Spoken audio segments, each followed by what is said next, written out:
Hala, nako, boy ongas, nako, yari ka din. Alam si Haring David, nagpapasuntok din kay Iron Fist. Oh, hala, ay nako, talagang hinahambalos na ng pagkalakas ni Iron Fist. Oh, nakikilala niyo pa ba ito si Iron Fist, yung lumaban noon din sa BOTY season to?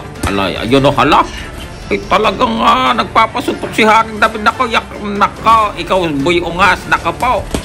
Hala, talaga namang sana ay nag-iinsayo ka na naka madugo ang sasapitin mo, boy ongas. Hala, ito nagkakabigayan na yung dalawang boksingero natin. Ala, si Haring talagang binigyan din ng magandang sparring si Haring David nitong si Iron Fist. Talagang muntikan pa magkapikunan. Hala, ay meron dito flying ni Haring David mamaya. Ay ayun, alay sinugod ni Haring David si Iron Fist. Ayan, aba, ayan oh, aba, ito na wala, ay bakit gano'n? Bakit bumato ng tuhod? Ala, parang nag-UFC na Ayan mga kaibigan ay talagang pinasabi ni Haring David, tinitisting ni Haring David yung niya, yung tigas ng kanyang midsection.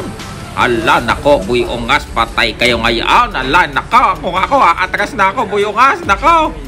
Maghanap ka na ng palusot mo, boy ongas. Nako, sumbong ka na naman sa asawa mo, boy ongas. Ala, ay nako. Sinusundot ang daming tao, nandiyan ang mga tropa natin, sila Boss Dam TV, sila Daryl Gamboa. Ayun, ala, ito si Haring David ay ginagaya yung estilo ni Senator Manny Pacquiao. Ala, aba, teka, ala, oy, kumounter naman doon si Iron Fist. Mabilis din ang boksingero na to mga idol. Ayan, lalaban din yan sa League of Destiny. Dala ang Linford itong si Iron Fist mga kaibigan. Ito, nagkakabigayan mga kaibigan, nagkakasarapan mga kaibigan. Ala, ay nako talaga Ayan, nako mga kaibigan, nagkakabigayan mga kaibigan. Alay, yung ako, ayan. Aba, ayun, aba, kumounter si Iron Fist. Ala, ay nako. Ito, ayan pagkatapos ng sparring, jig muna, pakinggan natin. It's gonna be alright.